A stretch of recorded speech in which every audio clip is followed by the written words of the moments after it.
ओम नमः शिवाय। जिस प्रकार इस ब्रह्मांड का ना कोई अंत है और ना ही कोई शुरुआत, उसी प्रकार शिव अनादि है। संपूर्ण ब्रह्मांड के शिव के अंदर समाया हुआ है। आइए श्रवण करते हैं सोमवार व्रत कथा। प्राचीन काल की बात है। एक नगर में एक धनवान साहूकार रहता था, जिसके घर में धन की कोई कमी नहीं थी। परंतु उसको एक बड़ा दुख था कि उसके कोई पुत्र नहीं था। वह इसी चिंता में दिन रात लगा रहता था। वह पुत्र की कामना के लिए प्रत्येक सोमवार को शिव जी का व्रत रखता एवं पूजन करता था तथा सायंकाल को शिव मंदिर में जाकर शिव जी के सामने दीपक जलाया करता था। उसके इस भक्ति भाव को देखकर पार्वती जी ने शिव जी महाराज से कहा कि महाराज, यह साहूकार आपका अनन्य भक्त है और सदैव आपका व्रत एवं पूजन बड़ी श्रद्धा से करता है। इसकी मनोकामना पूर्ण करनी चाहिए। शिवजी ने कहा, हे पार्वती, यह संसार कर्म क्षेत्र है। जो जैसा कर्म करता है वैसा ही फल भोगते हैं।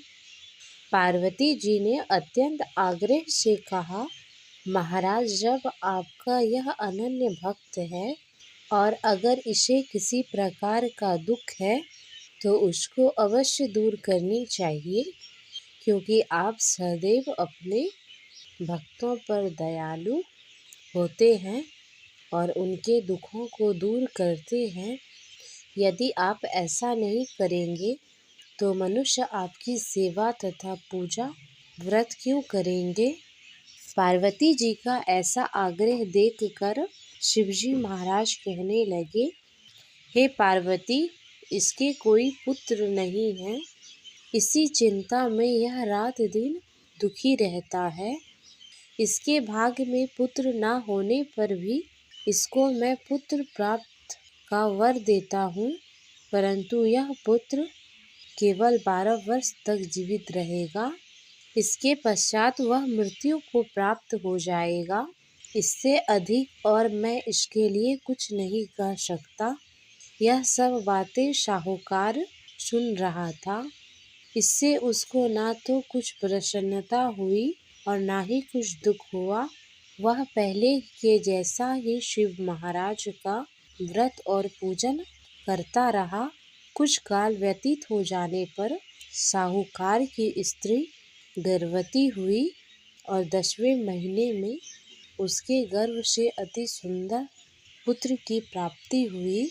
साहूकार के घर में बहुत खुशी मनाई गई, परंतु साहूकार ने उसकी केवल 12 वर्ष की आयु जानकर अपनी प्रसन्नता प्रकट नहीं की और न किसी को भेद बताया।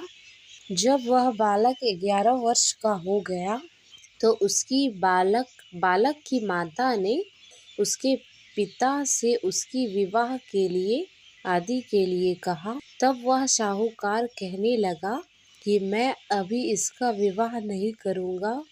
अपने पुत्र को काशी जी पढ़ने के लिए भेजूँगा। फिर साहूकार ने अपने साले अर्थात बालक के मामा को बुलाकर उसको बहुत सा धन देकर कहा, तुम मेरे बालक को काशी जी पढ़ने के लिए ले जाओ और रास्ते पर जिस स्थान पर रुको, यज्ञ तथा ब्राह्मण को भोजन कराते जाओ। वह दोनों मामा भांजे यज्ञ करते और भोजन ब्राह्मणों को कराते जा रहे थे। रास्ते में उन्हें एक शहर पड़ा। उस शहर में राजा की कन्या का विवाह हो रहा था। दूसरे राजा का लड़का जो विवाह कराने के लिए बारात लेकर आया था, वह एक आंख से काना था। उसके माता पिता को उसकी यह बात को लेकर बड़ी चिंता थी कि कहीं वर को देखकर कन्या के माता पिता विवाह में किसी प्रकार अड़चन पैदा न कर दे। इस कारण जब उसने अति सुंदर सेठ के लड़के को देखा तो मन में विचार किया, क्यों न दरवाजे के समय इस लड़के से वर का काम करा लिया जाए। ऐसा विचार करके लड़के और मामा से बात करी तो वह राजी हो गए। फिर उस लड़के को वर के कपड़े पहनाकर तथा घोड़ी पर चढ़ाकर दरवाजे पर ले गए और सभी कार्य प्रसन्नता पूर्वक पूर्ण हो गया। फिर वर के पिता ने सोचा, विवाह कार्य भी इसी लड़के से करा लिया जाए तो क्या बुराई है। ऐसा विचार कर लड़के और उसके मामा से कहा, यदि आप फेरों का काम और कन्यादान के काम को भी करा दे तो आपकी बड़ी कृपा होगी और मैं इसके बदले में आपको बहुत कुछ धन दूंगा।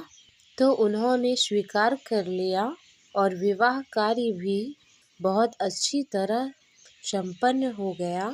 परंतु जिस समय लड़का जाने लगा तो उसने राजकुमारी की चुनरी के पल्ले पर लिख दिया, तेरा विवाह मेरे साथ हुआ है, परंतु जिस राजकुमार के साथ तुमको भेजेंगे वह एक आँख से काना है और मैं काशी जी पढ़ने जा रहा हूँ। लड़के के जाने के पश्चात ही उस राजकुमारी ने जब अपनी चुनरी पर ऐसा लिखा देखा तो उसने राजकुमार के साथ जाने से मना कर दिया और कहा कि वह मेरा पति नहीं है, मेरा विवाह इसके साथ नहीं हुआ है, वह तो काशी जी पढ़ने गया है। राजकुमारी के माता पिता ने अपनी कन्या को विदा नहीं किया और बारात वापस चली गई। उधर सेठ के लड़का और उसका मामा काशी जी पहुंच गए। वहां जाकर उन्होंने यज्ञ करना और लड़के ने पढ़ना आरंभ कर दिया। जब लड़के की आयु 12 वर्ष हो गई तो उस दिन उन्होंने यज्ञ कर रखा था और लड़के ने अपने मामा से कहा, मामा जी आज मेरी तबीयत कुछ ठीक नहीं लग रही है। तब मामा ने कहा, अंदर जाओ और सो जाओ। लड़का अंदर जाकर सो गया और थोड़ी देर में उसके प्राण निकल गए। जब उसके मामा ने आकर देखा कि वह मुर्दा पड़ा है तो उसको बड़ा दुख हुआ और उसने सोचा, यदि मैं अगर रोना पीटना मचा दूंगा तो यज्ञ का कार्य अधूरा रह जाएगा। अतः उसने जल्दी से यज्ञ का कार्य समाप्त कर लिया। ब्राह्मणों के जाने के बाद रोना पीटना आरंभ कर दिया। संयोगवश उसी समय शिव और पार्वती जी उधर से जा रहे थे। जब उन्होंने जोर जोर से रोने की आवाज सुनी तब पार्वती जी कहने लगी, महाराज कोई दुखिया रो रहा है, उसके कष्ट को दूर कीजिए। जब शिव पार्वती ने पास जाकर देखा तो वहाँ एक लड़का मुर्दा पड़ा था। पार्वती जी कहने लगी, महाराज यह तो उसी सेठ का लड़का है जो आपके वरदान से हुआ था। हे महाराज, इस बालक को और आयु दीजिए, नहीं तो इसके माता पिता तड़प तड़प के मर जाएंगे। पार्वती जी के बार बार आग्रह करने पर शिव जी ने उसको जीवन वरदान दिया और शिव जी महाराज की कृपा से लड़का जीवित हो गया। शिव जी और पार्वती जी कैलाश पर्वत पर चले गए। तब वह लड़का और मामा उसी प्रकार यज्ञ करते तथा ब्राह्मणों को भोजन कराते कराते अपने घर की ओर चल पड़े। रास्ते में उसी शहर में आए जहाँ उसका विवाह हुआ था। वहाँ पर आकर उन्होंने यज्ञ आरंभ कर दिया। तो उस लड़के के ससुर ने उसको पहचान लिया और अपने महल में ले गया।